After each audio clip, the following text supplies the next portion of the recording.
Ce qui suit est la transcription d'un échange entre Mathias de Stefano, désigné ici comme moi, et son soi supérieur désigné comme je suis. Dans cette capsule, la voix masculine incarnera le moi, tandis que la voix féminine représentera le je suis. Cette conversation, intitulée Sécurité, a été réalisée le 7 mai 2021. Voir la beauté dans la matière, se concentrer sur la réalité que nous avons créée, cela ne nous éloigne-t-il pas du chemin spirituel ? Oui, si ton chemin spirituel est une croyance et non un acte de cohérence. Pourquoi ? Parce que le spirituel, comme nous l'avons expliqué, n'est pas une réalité extérieure au corps physique. La matière n'est pas le produit ou la création du monde spirituel. Elle en est la manifestation. Le papillon est-il un être distinct de la chenille ? Non, c'est la conséquence, c'est la transformation de celle-ci. La chenille continue d'exister dans le papillon, car il n'y a pas de papillon sans chenille, ni de chenille sans papillon. On peut appliquer la même chose à une construction où chaque brique est quelque chose de différent, mais où, ensemble, elles forment la maison, ou à une simple graine, devenue un arbre immense. Tu peux croire que c'est la chenille qui a créé le papillon, ou que la graine a fait l'arbre, et que la brique a construit la maison. Ou tu peux prendre conscience qu'en réalité, la chenille, la graine et la brique se sont transformées en papillon, en arbre et en maison. La seule chose qui te sépare, c'est l'idée de ce qui était et de ce qui est, déconnectant les extrêmes de quelque chose qui a toujours été une seule et même chose. Je comprends. Que l'eau puisse être de la glace, un nuage ou une rivière, cela ne l'empêche pas d'être de l'eau.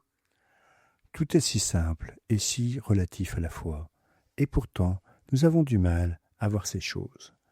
Comme par exemple quelque chose que tu as dit hier. Il n'y a pas de mauvaise personne, seulement des individus en désaccord.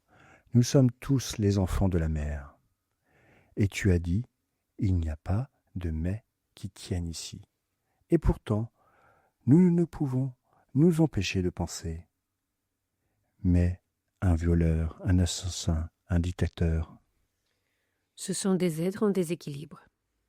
Mais comment expliquer leur méchanceté ? Pourquoi cette chenille, au lieu de devenir papillon, est devenue, je ne sais pas, un moustique ? Ou quelque chose de pire, comme le frelon asiatique. Pour la même raison que le moustique a fini par devenir un moustique. Les conditions environnementales. L'évolution d'un être vers ce qu'il est dépend de son adaptation à l'environnement qui l'entoure et de la charge d'informations qu'il possède en lui, héritée de ses ancêtres. Entre la charge d'information biologique et la charge environnementale, les aptitudes d'un humain peuvent se transformer en attitudes irrégulières. Par exemple, un chien n'est pas mauvais par nature, mais s'il a subi des agressions et n'a jamais reçu de caresses, seulement des coups, il est probable que ce chien morde. Le chien, est-il mauvais parce qu'il vous mord et vous fait saigner ? Non, enfin, il a fait quelque chose de mal, mais... Il a fait quelque chose de mal parce qu'il était en désaccord avec son être.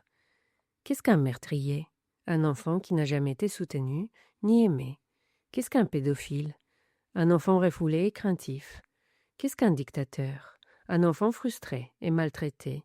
Qu'est-ce qu'un violeur ? Un enfant victime d'abus. Ce sont des chenilles qui ont consommé des circonstances douloureuses. Mais il doit bien y avoir une origine à tout ça. Je veux dire, y a-t-il une personne à l'origine qui soit mauvaise ? L'éternel débat entre Rousseau et Machiavel. Jean-Jacques Rousseau, philosophe des environs de 1750, fut l'un de ceux qui apportèrent leur sagesse polyvalente aux idéaux éclairés de la Révolution française, qui encouragèrent l'éducation naturelle des enfants par la pédagogie. Dans ses observations, il a déterminé que l'être humain est bon par nature, qu'il n'y a rien de mauvais en lui, et que c'est la société qui lui impose son empreinte, dense et négative, le rendant mauvais. Ainsi, une éducation pédagogique naturelle proposait de maintenir cette bonté active chez l'être humain malgré la société. Et Machiavel? Tout le contraire. Contrairement à la pédagogie des Lumières du XVIIIe siècle, Nicolas Machiavel a vécu à l'aube de la Renaissance, vers l'an 1500, dans un contexte européen de principauté. Sa philosophie a été à l'origine de la science politique moderne. Il a rédigé un manuel intitulé « Le Prince », où il exposait toutes les règles pour être un bon gouvernant. Selon ses idées, l'être humain était mauvais par nature. Il naissait avec le mal en lui, et c'était à la société de le guider vers la bonté et de le contraindre à être bon. Eh bien, et alors, qui a raison? Aucun des deux. Mais Ces deux visions sont déterministes et reposent sur une conception morale déterministe qui considère un être comme bon ou mauvais. Personne ne naît ni bon ni mauvais. Les êtres naissent, tout simplement. Le concept selon lequel il serait bon ou mauvais par nature est une vision romancée ou pessimiste de la réalité, qui suppose qu'une force extérieure détermine la réalité en ne proposant que deux options. Dieu ne joue pas aux dés, mais il ne joue pas non plus aux échecs. Une personne ou un être naît avec une information infinie en elle, qui intègre toutes les expériences enregistrées par ses cellules au cours de millions d'années. L'environnement dans lequel ces molécules qui composent les cellules ont vécu, qu'il soit calme ou tumultueux, dans un contexte de famine, de guerre ou d'abondance et de prospérité, a contribué à créer un bagage utile pour que l'être affronte la vie.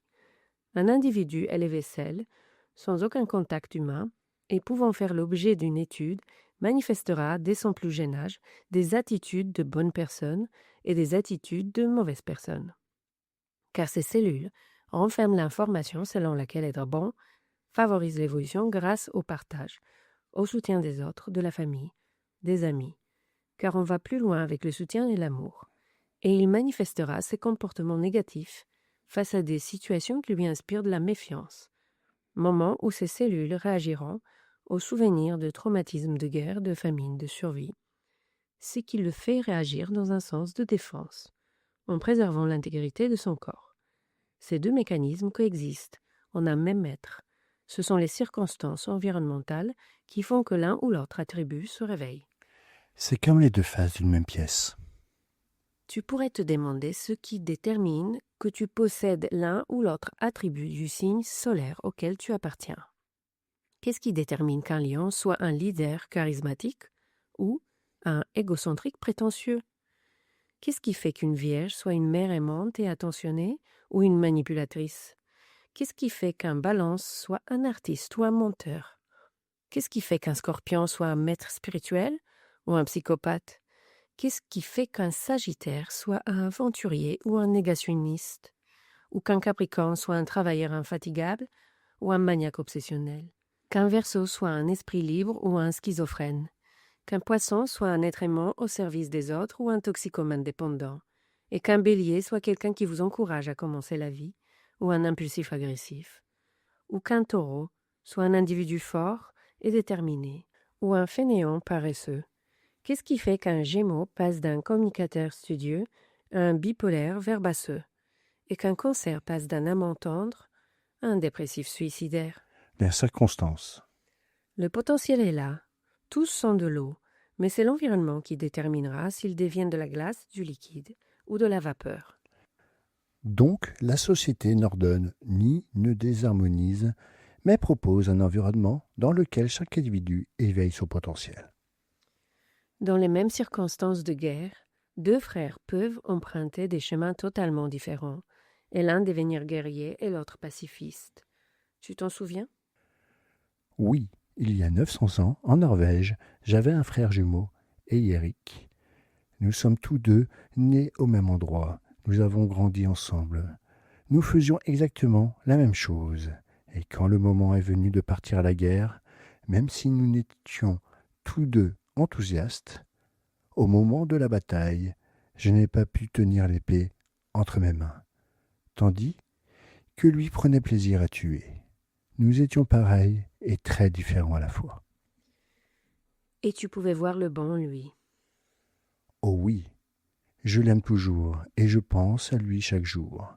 La raison pour laquelle je cherche toujours à aller en Écosse, c'est parce que je sais qu'il y est mort. Et en étant sur cette terre, je me sens uni à lui, comme un seul, à nouveau. Il me poussait toujours à faire le saut que je ne pouvais pas faire seul. Il m'aidait en tout et me protégeait face à mon père lorsque celui-ci m'a considéré comme un traître pour m'être échappé de la bataille de Goten. Tu comprends donc que les circonstances extérieures ont provoqué des situations conflictuelles chez vous deux. Et pourtant, cet amour entre vous n'a jamais changé. Ils ont simplement agi comme l'environnement les y a contraints. Ton frère en protégeant et en honorant la famille, toi en protégeant ton intégrité et ton fort intérieur, par respect pour les autres.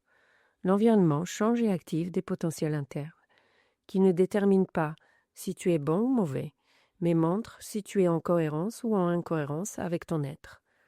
L'environnement, qu'il soit naturel ou social, nous a poussés à rechercher sans cesse quelque chose qui a défini ce concept dual. Lequel? La sécurité. Tout ce dont nous avons parlé est lié au besoin de se sentir en sécurité. Manger, dormir, sécurité. L'un des trois piliers de la Trinité des besoins d'un être vivant. La sécurité vient des mots sé, particule indo-européenne signifiant séparation, être à part de quelque chose, et du verbe curare, qui signifie prendre soin ou se soucier de quelque chose. Le sens du mot latin securitas décrit l'idée d'être à l'abri de toute préoccupation. Il n'y a rien dont il faille s'occuper. Tout est réglé. Un être a besoin de se sentir en sécurité pour manger et dormir tranquillement, car manger implique un grand effort physique de passivité pendant la digestion, ce qui conduit au sommeil, où l'être est dépourvu de toute sa capacité d'alerte. C'est pour cette raison même que, au cours des millions d'années d'évolution, notre cerveau, notre système nerveux, a acquis la capacité de différencier les signaux d'alarme des environnements de tranquillité. Et devine comment on les a appelés? Le mal et le bien. C'est exact. Les signaux d'alarme que le cerveau recevait étaient connus sous le nom de danger et les environnements de tranquillité étaient appelés calme. Les choses qui suggèrent un danger sont classées comme mauvaises et celles qui suggèrent le calme sont classées comme bonnes.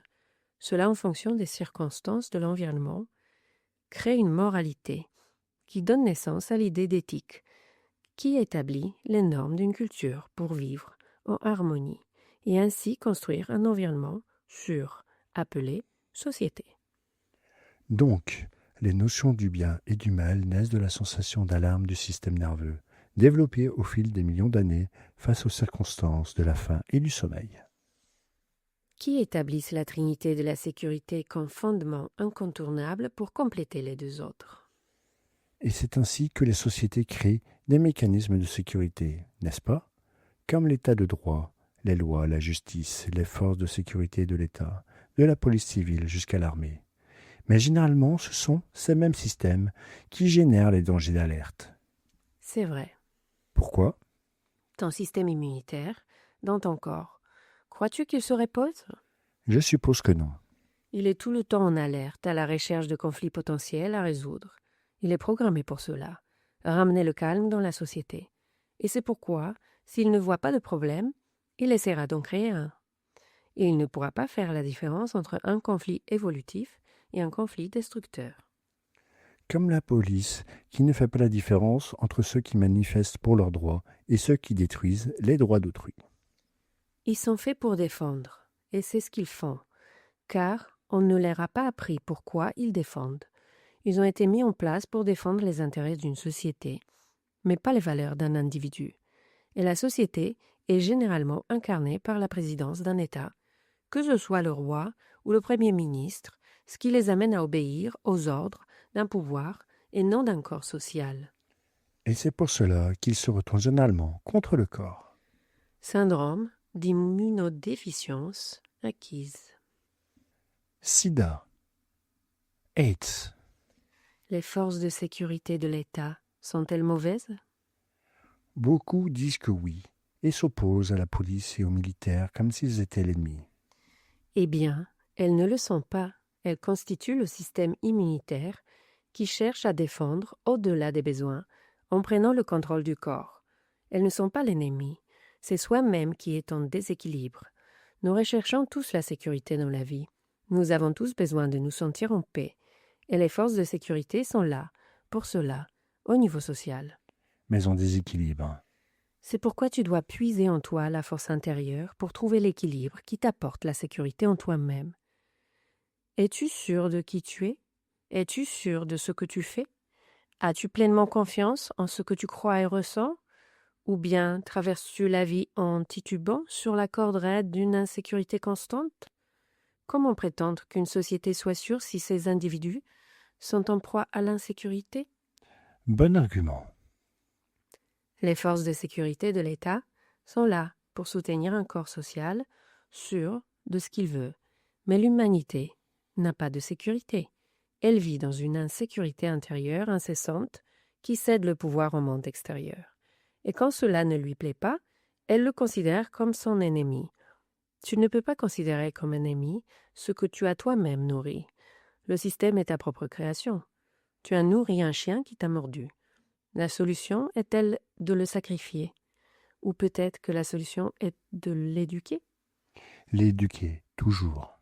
Le chien mord parce qu'il sent la peur ou l'insécurité, l'instabilité émotionnelle de son maître. C'est le maître qui détient le pouvoir.